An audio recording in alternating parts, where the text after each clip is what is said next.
Jadi tidak mungkin kita masuk ke dalam bulan yang suci dengan badan dan hati yang kotor.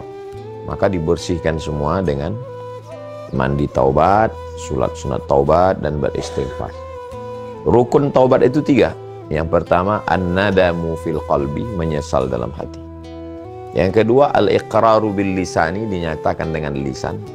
Astaghfirullahaladzim alladzi la ilaha illa huwal hayyul qayyum wa atubu ilaih.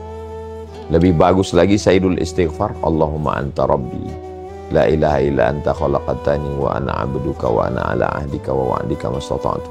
A'udzubika min syarri ma sana'tu wa abu'u laka bi ni'matika alayya wa abu'u bi dzambi faghfir li fa innahu la yaghfiru dzunuba illa anta. Setelah itu ghafarallahu lah, diampunkan Allah dosa-dosanya. Nah, taubat ini amat sangat penting. Taba yatubu taubat, lifallahu nafsan illa wus'aha. Allah tidak membebani kita lebih dari kemampuan kita. Ini yang pertama, taubat. Yang kedua, ada yang tidak bisa dibayar dengan taubat. Nah, ini yang kedua. Apa itu? Yaitu yang terkait dengan manusia. Jadi kalau kepada manusia, ya kita silaturahim. Silaturahim, datang, ngobrol, ngopi, minum. Nah, itu untuk, karena menangis pun kita di pintu Ka'bah terkait dengan masalah dosa kepada manusia. Kalau kepada Allah Subhanahu wa Ta'ala dengan sholat sunat taubat, tapi kalau kepada manusia ini maka kita dengan cara minta ampun, minta maaf. Nggak bisa minta maaf melalui lisan, berat, ya minta melalui WhatsApp. Makanya kalau ada itu dapat WhatsApp, selamat memasuki bulan Rajab, selamat memasuki bulan Sya'ban, mohon maaf lahir dan batin. Itu sebenarnya salah satu cara teknis untuk minta maaf. Ya, masalah orang memaafkan tidak memaafkan itu urusan dia.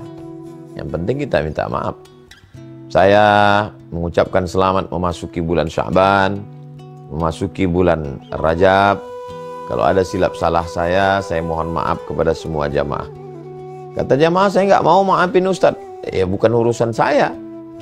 Tapi enggak juga kita omongin begitu. Saya minta maaf, kalian mau maafkan atau enggak itu bukan urusan saya, enggak gitu. Jadi kita minta maaf kepada manusia. Karena maaf kepada manusia ini tidak bisa diwakilkan dengan taubat nasuha. Lalu kemudian yang ketiga, membayar hutang. Jadi hutang-hutang kita kepada Allah itu nggak bisa selesai dengan taubat. Ini yang ketiga.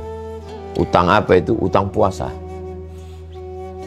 Utang puasa kita yang Ramadan tahun lalu ada tinggal 7 hari.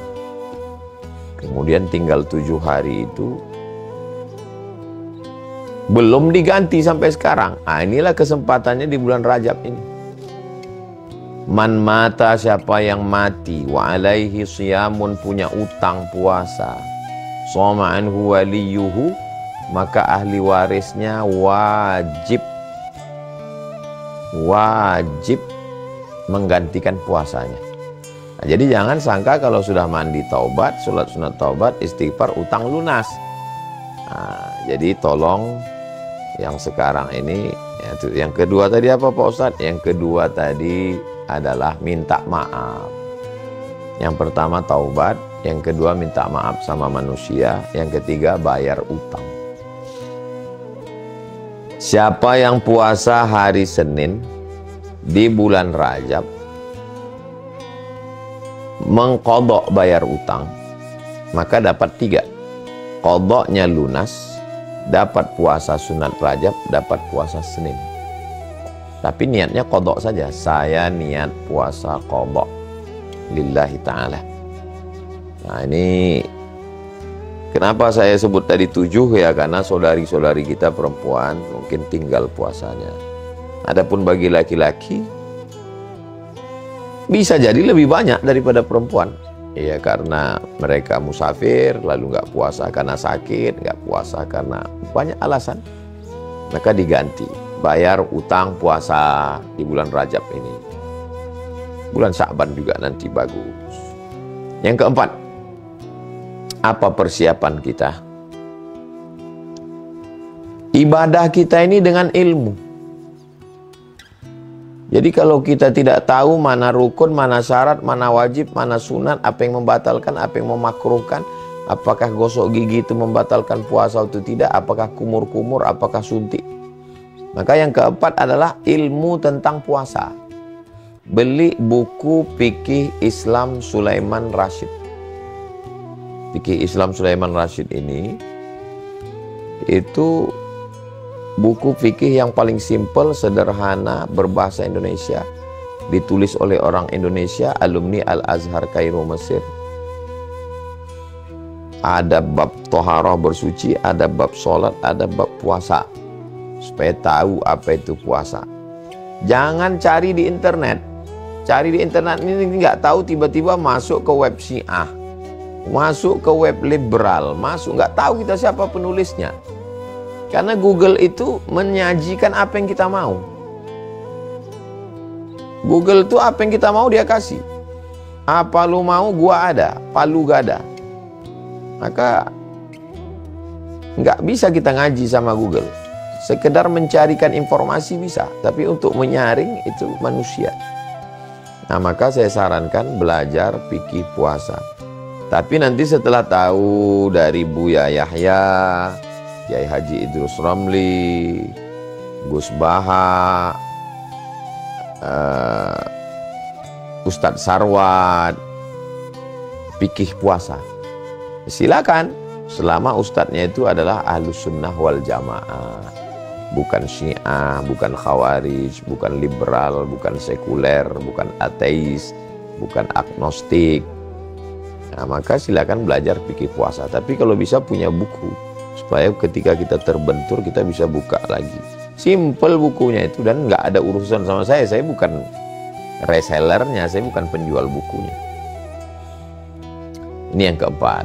Yang kelima, apa yang perlu kita lakukan menjelang bulan puasa ini? Yang perlu kita lakukan menjelang bulan puasa ini adalah menghitung zakat. Saya bayar zakat menjelang atau di dalam Ramadan. Alasan saya 3. Yang pertama, mudah ngingatnya. Ingat Ramadan, ingat zakat.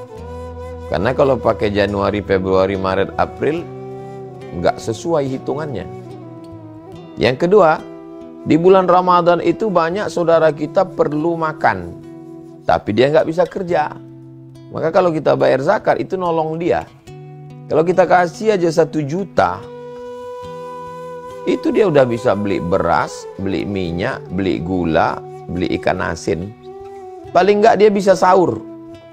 Syukur-syukur puasa dapat takjil.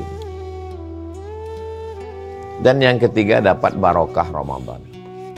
Nah, itu. Jadi saya sarankan kepada Bapak Ibu, abang kakak adik jamaah, supaya bayar zakatnya di menjelang Ramadan atau sebelum Ramadan atau di dalam Ramadan. Coba hitung-hitung zakatnya sekarang.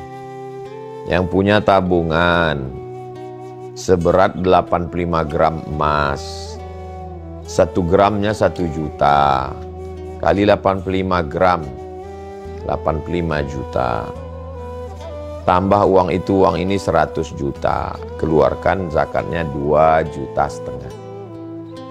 Uang saya 1 miliar Pak Ustadz, 25 juta.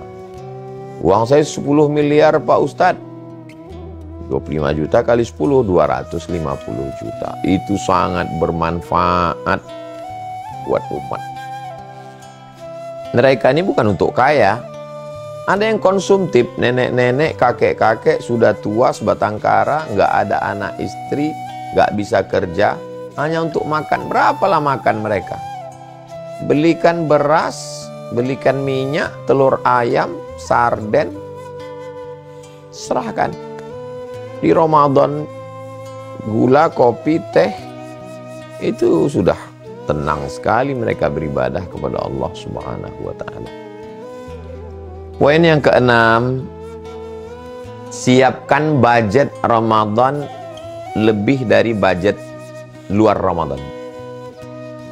Loh, ini Ramadan kan makannya dikit. Biasa makan pagi, makan siang, makan malam. Ini makan siang nggak ada. Kok malah budgetnya lebih? Tujuan nambah budget Ramadan, wahai bapak-bapak kepala rumah tangga, supaya istrinya nanti sore masak kolaknya. Di rumah berapa orang? 5. Bapak, ibu, anak 3. Buat 10. Yang kita makan tetap 5. Yang 5 lagi antar ke masjid. Fakir miskin, anak yatim, tetangga, kawan, sahabat. Nah, ini kita bisa berbagi begitu. Ini amat sangat baik sekali. Man fattara sha'iman, siapa yang bagi buka puasa kepada orang yang puasa. Kita ada takjil on the road, sahur on the road. Ini sebenarnya motivasi, sosialisasi, bagus dilanjutkan. Nah, ini berbagi ke jiran, ke tetangga, ke masjid, ke surau, ke langgar, musola. Nah, makanya budgetnya kita tingkatkan. Kita nggak usah makan banyak-banyak. Karena yang namanya puasa ini bukan menahan selera lalu dibalaskan saat berbuka, bukan gitu. Tapi ini adalah untuk kita semua, supaya nanti pas saat kita berbuka, kalau makanan itu enak di tenggorokan kita, ya enak juga di tenggorokan saudara kita. Itulah makna bersaudara, itulah makna ukhuwah, itulah makna persaudaraan. Yang ke-7, yang terakhir, apa yang bisa kita lakukan? Latihan dari sekarang. Latihan puasa itu tadi yang qadha itu. Latihan bangun malam. Karena kalau ujuk-ujuk tiba-tiba malam pertama itu berat. Dari sekarang coba setel 1 jam sebelum subuh. Kalau di Riau, kami di Sumatera ini subuhnya jam 5. Nah, coba setel bangun jam 4. Alah, bisa karena biasa. Jadi kalau sudah terbiasa bangun jam 4, mandi, sholat sunat taubat, sholat sunat wudu dulu, sholat sunat wudu, sholat sunat taubat, sholat sunat tahajud, sholat sunat hajat. Syukur-syukur bisa puasa sunat. Latihan bangun malam, latihan sholat. Karena nanti ada sholat tarawih. Kalau langsung pertama, oh berat sekali. Nah, tapi kalau mau latihan dulu, bagus. Latihan bangun malam, latihan sholat, latihan puasa, supaya nanti masuk lapangannya pas 1 Ramadan itu nggak kram. Sama seperti orang mau main bola. Main bola, tiba-tiba kaget dia karena nggak latihan dulu. Tapi kalau udah latihan dulu, maka insya Allah